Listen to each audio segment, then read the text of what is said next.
My alien friend died and left me his wealth, and his wife Ethan Hale never expected to attend a funeral in space. The silent hall of Station K-47 floated above a blue gas giant, its windows glowing with distant stars. Species from a dozen worlds stood together in respectful silence. Some had scales, some fur, some skin like stone or glass. Ethan was one of the few humans present, standing straight in his dark uniform, hands folded tightly in front of him. At the center of the hall was a simple hologram, soft blue light shaped into the tall, broad figure of Varesh. Ethan's closest friend was gone. Varesh had been from the Cathari species, known across the galaxy for their strict sense of honor and law.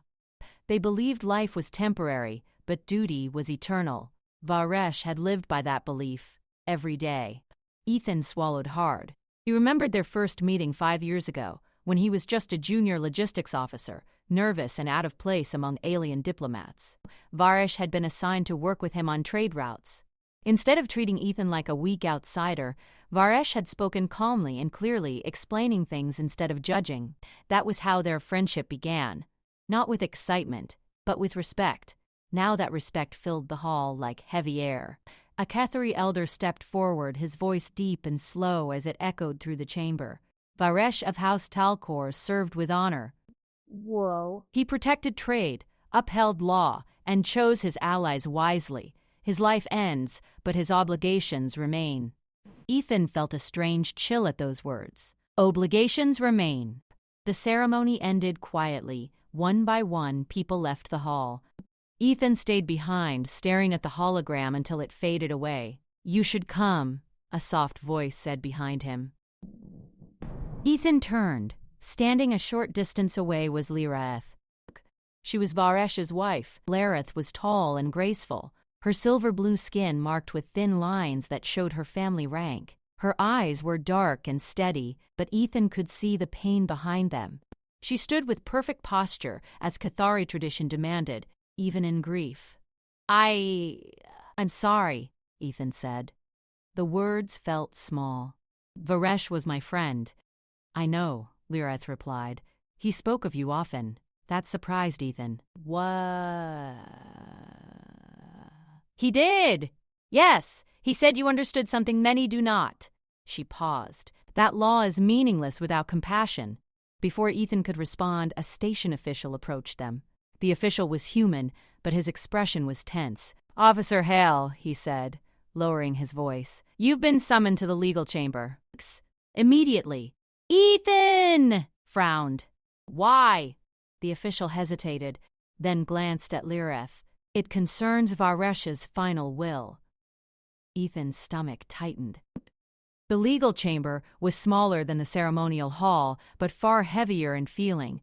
Alien symbols glowed along the walls, representing binding contracts recognized by the Galactic Accord. Several Cathari elders were already present. So were representatives from trade guilds, legal observers, and security officers. Ethan felt very small. As he took his place, the lead legal arbiter activated a glowing data sphere. Varesh of House Talcor registered his will under full legal authority, the arbiter announced. It will now be read. Ethan kept his eyes forward, his heart beating faster. The arbiter spoke calmly as if reading a supply report. Varesh's material holdings, including trade fleets, financial reserves, and political contracts, are transferred to his chosen inheritor. The room grew quiet. Ethan Hale, human. A ripple of shocked murmurs spread through the chamber. Ethan froze. "What?" the arbiter continued. "In addition, according to Cathari law, all unresolved obligations transfer with the inheritance." Ethan's mind raced. Trade fleets? Wealth? Political contracts? This had to be a mistake. Then came the final words. "Among these obligations is guardianship responsibility for Liraeth of House Talcor." The silence that followed was sharp and heavy. Ethan felt the room closing in around him. "I didn't agree to this," he said quickly. "I didn't even know." "Agreement is irrelevant," one elder said coldly. "Varesh chose you." Another elder leaned forward, his eyes narrow. "Or did you manipulate him?" That accusation hit hard. "No," Ethan said firmly. "I would never. Varesh was my friend." Lyra stepped forward, before the elders could speak again. "Enough," she said, her voice steady. Varesh was not weak-minded, he chose clearly. She turned to Ethan, studying him carefully. "My husband trusted you with everything," she said. "That alone carries weight." Ethan met her gaze, fear and confusion mixing in his chest. "I don't even understand what this means," he admitted. "I'm not trying to take anything. I just want to honor him." A few of the observers exchanged quiet looks. The arbiter raised a hand. "The will is legally binding. Ethan Hale now holds Varesh's estate. A formal transition period will begin immediately." Just like that, Ethan's life changed. He was staring at the City of Lights, staring at the City of Lights outside his window. Ships moved slowly in the distance, unaware that his world had just turned upside down. He replayed Varesh's voice in his memory. "Humans choose their bonds," Varesh had once said. "That makes them dangerous and powerful." Ethan clenched his fists. "I didn't ask for this," he whispered. Wah! A soft chime sounded at the door. Lyrith stood outside when he opened it. "I did not come to accuse you," she said, "nor to thank you." "Then why?" Ethan asked. "Because my future is now tied to yours," she replied honestly, "whether either of us likes it or not." She stepped inside, looking around the simple human quarters. "This is not ownership," she continued. "It does not allow that. It is responsibility. Protection, representation." Bezian nodded slowly. "Then I swear this. I won't fail him." "Poor you." For the first time since the funeral, Lyrith's expression softened. "Then perhaps," she said quietly, "Varesh chose wisely after all."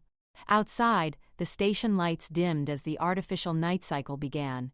Neither of them noticed the distant figures watching from another deck, already planning how to take everything Ethan had just inherited. Ethan Hale did not sleep that night. The station's artificial night cycle dimmed the lights, but his mind stayed awake. Too many thoughts moved through his head. Numbers, laws, alien customs, and one heavy truth: Varesh trusted him. That thought felt heavier than any wealth. The next morning, Ethan stood in a wide briefing room filled with floating screens. Data scrolled endlessly: trade routes, cargo logs, legal obligations, security reports. It was more information than he had ever seen in his life. A Kithari legal assistant spoke in a flat tone. "These are the active contracts under your responsibility. Failure to meet terms will result in seizure." Ethan rubbed his forehead. "All of this was Varesh's?" "Yes, and he handled it alone." The assistant paused. With discipline. Ethan let out a slow breath. Humans planned. Kithari endured. That was the difference. Across the room, Lyra Ethid stood quietly, watching everything. She wore formal Kithari robes, but her eyes followed Ethan, not the screens. "You should refuse," she said suddenly. Ethan looked up. "What?" "You can renounce the inheritance," she explained. "Many expect you to fail. If you step away now, the elders will divide the estate." Ethan shook his head. "That would destroy everything Varesh built."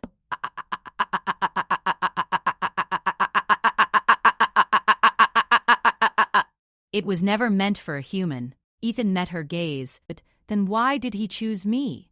Lyrith did not answer right away. "Because," she said finally, "my husband believed humans could carry weight without breaking." The rumors began spreading fast. By Boo, on Station K-47, nothing stayed secret for long. Some said Ethan manipulated Varesh. No. Others said the will was forged. A few claimed humans were planning to steal Kithari trade power. Ethan felt the stares when he walked through public corridors. Alien merchants whispered. Security patrols watched him more closely. Pressure grew like a tightening ring. That afternoon, a delegation from the Trade Council arrived. Their leader, a tall, insect-like being named Korlax, spoke with sharp politeness. "Human Ethan Hale," Korlax said, "you now command assets worth more than several minor systems. That makes you stable." Ethan kept his voice calm. "I didn't seek this position." "Intent is irrelevant," Korlax replied. "Capability matters. And humans are known for emotional decisions." Ethan straightened. "Humans are known for adapting." Corlax's eyes flickered. Adaptation under stress leads to mistakes. Only if you refuse to learn, Ethan said.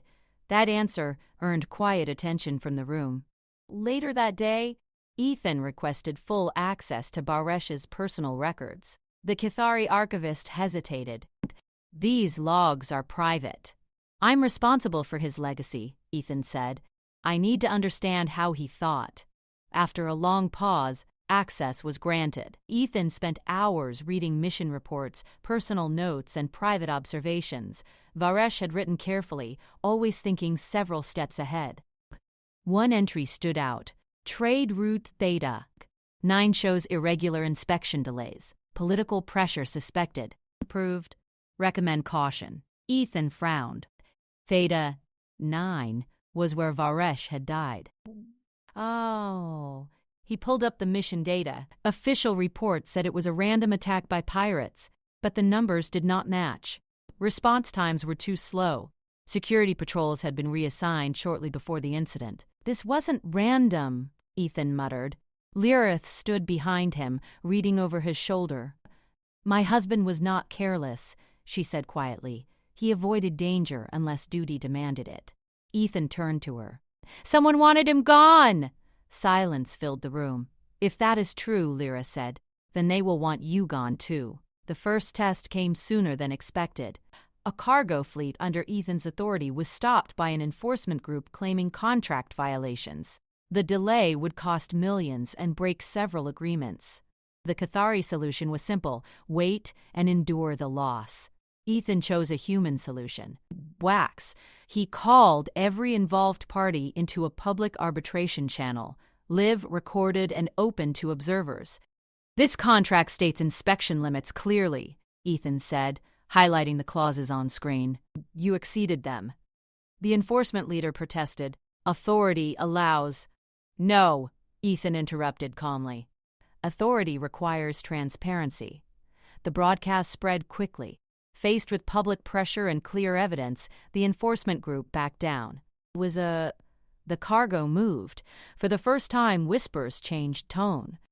Humans challenge systems, one observer said. They do not accept silent loss, said another. Lyrith watched Ethan with new interest.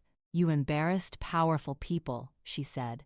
Ethan shrugged. They embarrassed themselves. That night, Ethan received an anonymous message. You carry a dead man's shadow. Leave the inheritance, or follow him. Ethan stared at the words. Threats were expected. Still, his chest tightened. Security confirmed the message came through layered relays. Professional. Someone powerful was afraid. Instead of fear, Ethan felt resolve. They think I'm weak, he said aloud. Lyrithis stood beside him. Most do. Then they don't understand humans, Ethan replied.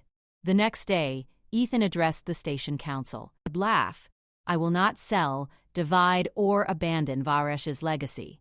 He said clearly. Every contract will be honored, every worker protected. Murmurs filled the room. I will also open all operations to cross-species oversight, he continued. If you believe humans are unfit, then watch us work. The elders exchanged looks. This was not Cathari tradition. This was something new. Quietly. You are changing rules that existed for centuries. Rules should serve people, Ethan said, not trap him. She studied him carefully. My people believe strength comes from endurance, she said. You believe it comes from choice.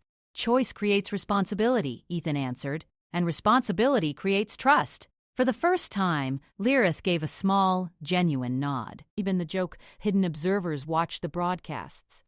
A human should not hold this much power, one voice hissed. Then remove him, another replied. Plans began to form. Ethan felt none of it, yet.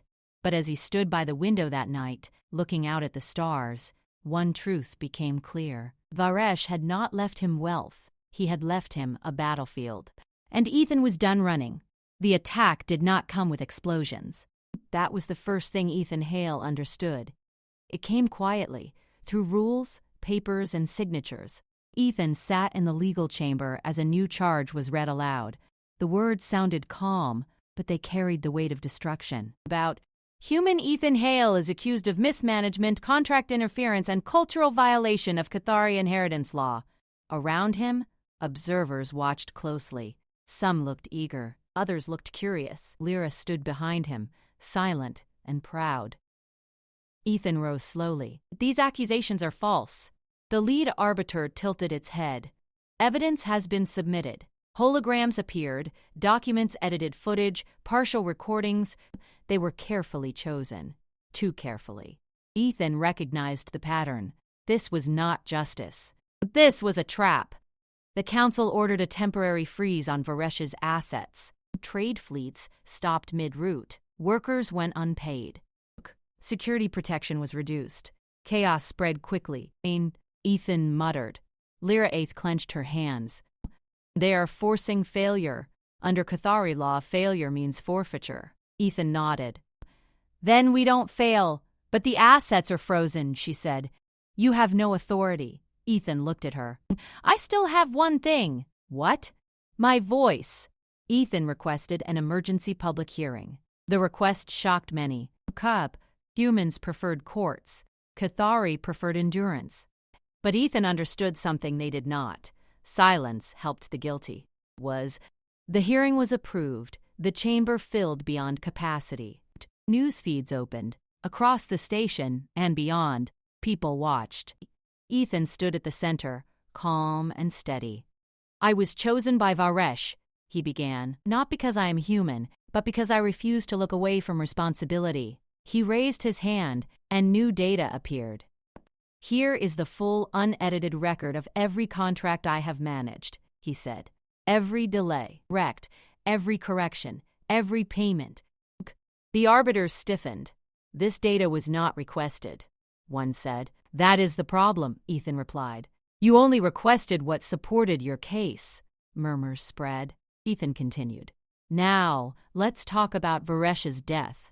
The room went silent. Ethan displayed security timelines. Varesh's ship entered Route Theta, 9 at 14:02. Patrol coverage was removed at 13:47. That order came from this terminal. A symbol flashed. A senior council member shifted slightly. Pirates attacked, the member said. These delays are common. Not like this, Ethan replied. Response ships were held back. Distress signals were muted for exactly 3 minutes. 3 minutes. Long enough, Lyrith's breath caught. My husband trusted the system, she said softly, and the system abandoned him. Ethan turned to the council. You accuse me of mismanagement, he said, but you protected the real criminals. The chamber erupted. Security moved forward. End this hearing, a council member ordered. Ethan did not stop. You want me gone because humans do not wait quietly, he said. We ask why. He opened one final file. Financial transfers. Hidden payments. Quiet rewards. Red. The broadcast feeds exploded with reaction. You used Cathari law as a weapon, Ethan said. But you forgot one thing. The chamber was silent again. Humans document everything. The council was forced to suspend the charges. An independent investigation was launched. Powerful figures were questioned publicly. Ethan walked out of the chamber exhausted, but standing.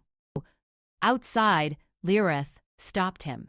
You risked everything, she said.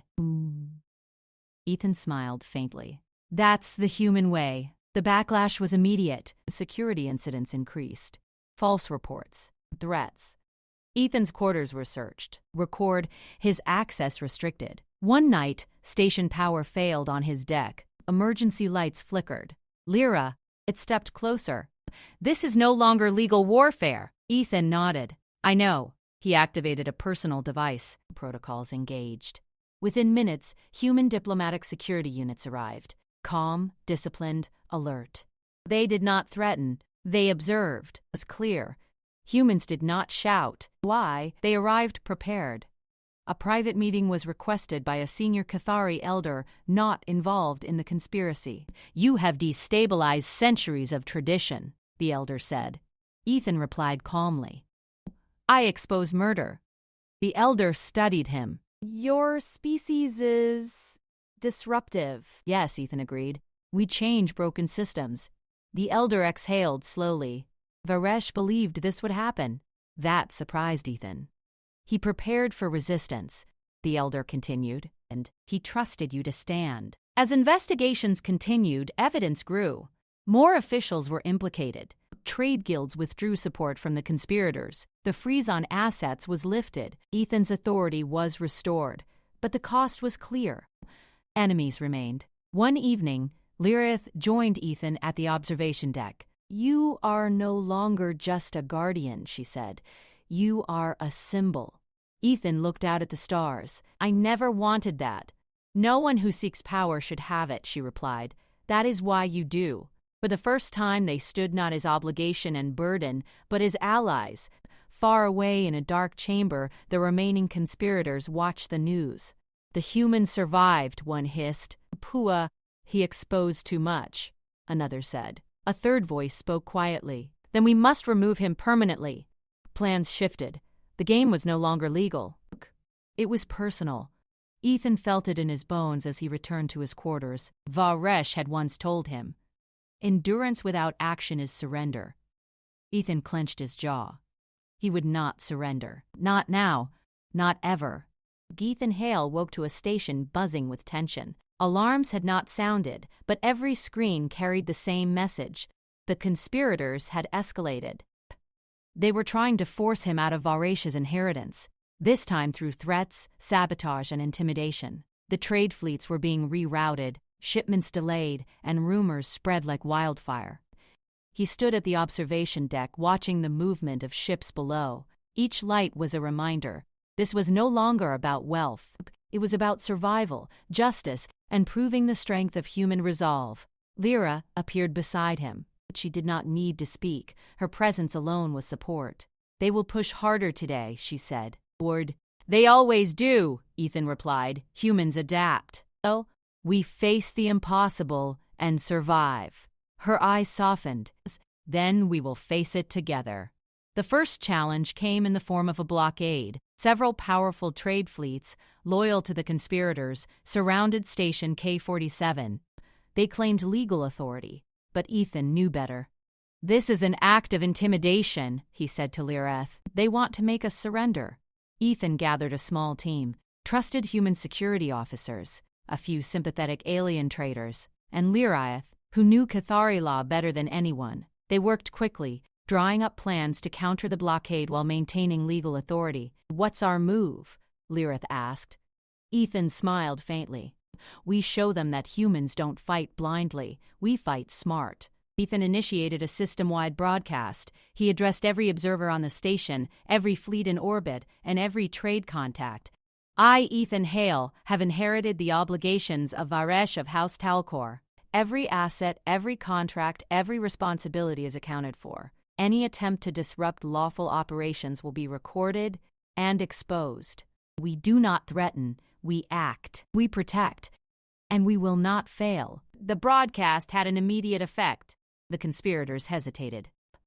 They had expected fear. They had not expected clarity, order, and transparency. Next, Ethan moved on the blockade. Using real-time trade records and logistical analysis, he rerouted critical shipments, creating decoy convoys and leaving empty or harmless ones in their place. The conspirators' ships pursued illusions, while the real trade continued unharmed. Lirith watched with a mixture of awe and admiration. "You think like Varesh," she said softly.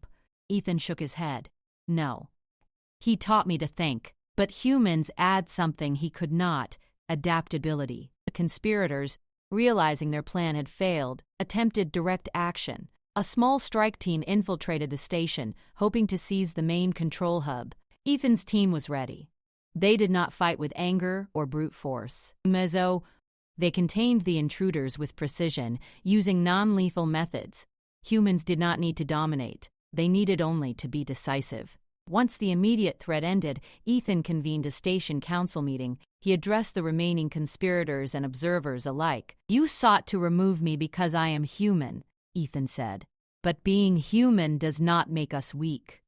It makes us responsible. We can question, adapt, and solve problems that tradition alone cannot fix." Lirith stepped forward.